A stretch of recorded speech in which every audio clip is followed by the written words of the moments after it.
Bonjour tout le monde, il va être question dans ce vlog du Pont des Espions, le dernier film de Steven Spielberg avec Tom Hanks dans le rôle principal, celui de James Donovan, un avocat en assurance qui va être dans un premier temps commis d'office pour défendre un espion russe dans une cour américaine, et dans un second temps envoyé à Berlin-Est pour négocier un échange d'espions, ou en tout cas un échange de prisonniers et de soldats entre ces deux nations qui sont en guerre froide puisqu'on est en 1957.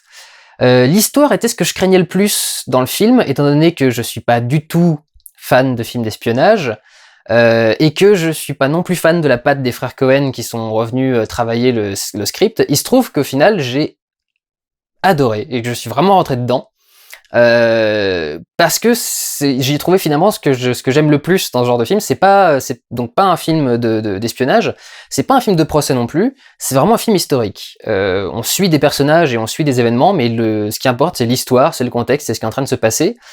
Et c'est exactement ce que je kiffe, c'est-à-dire des dialogues entre deux personnages qui ont des responsabilités qui les dépassent de très très loin, et qui doivent gérer des choses extrêmement importantes, qui doivent gérer l'histoire avec un grand H, et tout ça basé sur des échanges, des conflits d'idéologie, d'idées, de façon de voir le monde, de faire son travail, de faire les choses, etc., etc.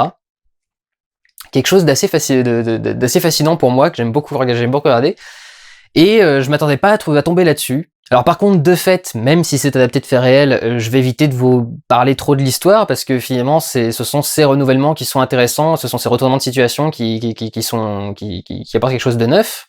Et c'est vraiment, la mise en scène de Spielberg, c'est vraiment une mise en scène de storytelling. C'est vraiment ce qu'il a révolutionné, c'est une nouvelle façon de raconter les histoires. Et sa mise en scène est faite pour raconter des histoires. Pas grand chose à dire au-delà de ça. Du coup, en quoi ça se traduit en termes de mise en scène ? Ça se traduit par le retour de tous ces gimmicks habituels. Par exemple, pour ce qui est des mouvements de caméra, il a une fascination pour les travelling avant. Il y a un truc, je m'étais pas rendu compte jusque-là, mais il en fait tout le temps, et très souvent, surtout sur les personnages, quand ils réalisent quelque chose. Un personnage qui vient de comprendre un point important, un personnage qui vient de réaliser quelque chose, ou qui est en train d'attendre, pour sentir la tension du personnage. Il le fait très souvent, c'est ce travelling avant qui finit un petit peu en contre-plongée en dessous du personnage, qui généralement ouvre les yeux en même temps que la caméra avance, et donc ce système comme ça de caméra revient régulièrement. En termes de mouvement, ce qu'on trouve aussi beaucoup de Spielberg, c'est sa façon de filmer les échanges en voiture, depuis notamment La Guerre des Mondes, dans lequel il avait inventé ce plan génial qui était un plan séquence truqué, mais un plan séquence dans lequel la caméra tournait autour de la voiture, rentrait à l'intérieur de la banquette avant à la banquette arrière, passait devant, dehors, ressortait de l'habitacle, rentrait, etc., qui était vraiment magnifique. Ça va pas aussi loin dans ce film-là, parce que c'est un film avec beaucoup moins d'ambition au niveau du budget, en tout cas, au niveau des trucages visuels. Mais c'est un plan qu'on retrouve, tous les dialogues en voiture sont gérés par ce genre de plans en caméra, alors qui sont presque forcément faits par trucage, parce que vous avez la voiture qui avance dans des rues très étroites, avec une caméra qui la regarde et qui tourne autour d'elle selon à 360 degrés, ou selon un autre déplacement prévu à la base, donc c'est quelque chose de très complexe à faire, et c'est très bon pour ce qui est des dialogues et des scènes de disputes ou de discorde. C'est-à-dire que quand les idées tournent et fusent, et quand les personnages échangent des choses, quand ils sont en conflit, on a plus des champs contre champs, quand on a une évolution de la même discussion, plus une caméra qui tourne, des changements là. Tout ce travail-là est vraiment intéressant et extrêmement bien fait, parce que c'est Spielberg et qu'il le fait super bien. Mais ça reste un peu basique.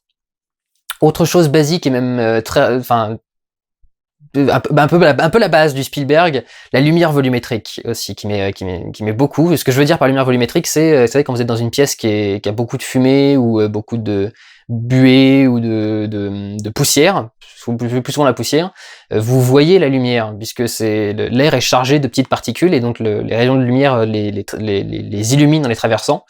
Et vous voyez les raies de lumière qui passent chez vous. Donc c'est quand vous avez une fenêtre par exemple, vous avez toute la lumière qui descend, et vous voyez tout le volume occupé par la lumière. Et il adore ça, il en met tout le temps, partout. Il faut toujours qu'il mette un projecteur ou un truc vers la caméra de préférence. Donc là encore, il y en a plein, il y a plein de lumières qui s'allument pas toujours partout et qui sont toujours un petit peu cramées. Mais surtout cette lumière volumétrique qui gère beaucoup. Le premier plan du film, dès le premier plan, il y en a une. Le premier plan, c'est un truc un peu truqué, parce qu'il y a aussi c'est un plan séquence, mais qui démarre dans un miroir, donc c'est vraiment très élaboré à faire, mais pas si complexe que ça. Et à la fin de son mouvement, on se retrouve en face d'une fenêtre qui envoie un gros halo de lumière dans tout le truc. Donc on a juste une étagère au milieu avec l'étagère qui coupe les lumières à certains endroits, donc on voit les raies de lumière qui traversent un peu partout. Enfin bref, ça travaille la profondeur de l'image. Spielberg adore travailler l'image en profondeur. C'est un des mecs aussi qui défendait beaucoup la 3D pour ça. C'est pour ça que Jurassic Park était cool à faire. Ah, bah du coup c'est le 3e film de Spielberg que je fais, c'est pas le 2e. J'étais persuadé que c'était le 2e film de Spielberg que je faisais en vlog, et en fait non, j'ai fait Jurassic Park aussi, quand il est ressorti en 3D. Donc la lumière est toujours très travaillée en volume. Il y a beaucoup de scènes, notamment d'interrogatoire, quand il est avec le personnage qui doit défendre, Rudolph... comment il s'appelait?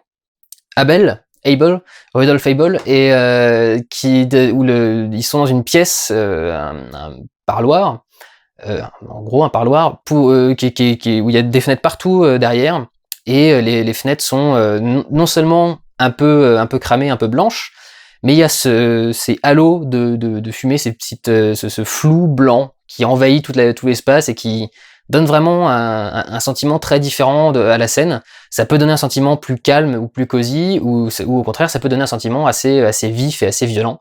Il y a un plan en particulier qui est assez magnifique en termes de lumière, où la lumière n'est pas censée changer, c'est juste lui qui se déplace. Et il finit sur un plan où il est en contre-jour par rapport à la fenêtre qui est derrière lui, mais il y a quand même Rudolph Abel qui est dans un coin et qui lui est éclairé correctement, qui est pas en contre-jour, donc on voit tout ce qui... Très très beau. Il y a quelques petites choses qui sont spécifiques à ce film-là, au niveau de la mise en scène. Par exemple, le film commence dans le silence. Ce qui est très surprenant, quand on arrive dans une salle de cinéma, de voir tous les logos apparaître, et là il y en a 3 ou 4, parce qu'il y a Fox, il y a Amblin, il y a Regency, des trucs dans ce genre-là, enfin il y en a 3 ou 4 qui sont à la suite, et il n'y a pas de musique. Donc on se demande toujours, c'est ça que je trouve bizarre avec ce genre de parti pris, c'est on se demande toujours s'il n'y a pas eu un bug à la projection, et pour moi ça déstabilise toujours le spectateur d'avoir un film qui commence avec un silence total, y compris pendant que les logos de production apparaissent. Moi je me dis toujours putain ça y est, ils ont pas pensé à tout faire le truc, le son part pas, ou ça va revenir à un moment, etc. Mais en fait non, c'est pas du tout ça. D'ailleurs ça se voit que les logos sont un tout petit peu accélérés pour passer plus vite, parce qu'il y a un silence complet. Et ce parce que comme le film commence à New York et qu'il avait beaucoup aimé le bruit de New York, en fait pendant les 20 premières minutes du film qui se passe à New York, il n'y a pas de musique. Ce qui est un parti pris assez audacieux encore une fois et assez intéressant, mais du coup on commence sans aucune musique, pas même celle des logos de production. Ce qui là est une bonne idée. Prenez-en de la graine Marvel, vous apprendrez à faire quelque chose d'intéressant avec vos logos de production. On a également à plusieurs reprises des cuts logiques, des enchaînements entre des moments, des phases de dialogue et des scènes qui correspondent juste après, ou des actes qu'on voit dans un plan et qui sont dans une autre scène un peu plus loin. Donc là aussi quelque chose d'assez intéressant, des personnages qui sont mis en rapport avec des fondus, c'est-à-dire un personnage qui parle, qui dit quelque chose, qui craint quelque chose, et on a un fondu par la suite sur un autre personnage qui va incarner ce que craint du coup l'autre. Donc là aussi quelque chose d'intéressant pour ce qui est de la mise en commun.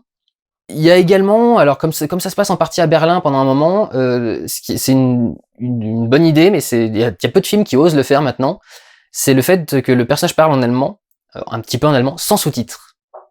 De laisser le spectateur perdu devant une autre langue, de ne pas savoir, qui ne sait pas forcément gérer, peut-être qu'il sait la gérer, c'est bien tant mieux pour lui, mais à la base, c'est vrai que l'allemand c'est pas la langue la plus répandue du monde non plus, et ça aide beaucoup avec l'identification au personnage, parce que grosso modo, il fait comme ce que nous on ferait, c'est-à-dire qu'il a appris 3-4 mots dans la langue, mais il connaît pas beaucoup plus que ça, il sait à peu près demander son chemin et 2-3 termes de base qui doivent être dans le guide du routard, mais c'est vraiment le truc ultra basique.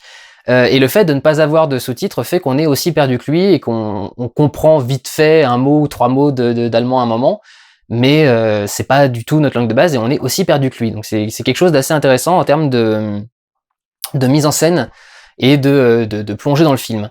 Et un dernier truc qui est intéressant pour ce qui est de ramener un petit peu du film chez nous et un peu de nous dans le film, c'est pas mal de scènes en métro. Il y a toute une scène qui se passe à Berlin qui est assez marquante et qui est filmée de façon à ce que d'autres scènes dans le film lui fassent écho. Il y a 2 ou 3 autres scènes qui lui font écho.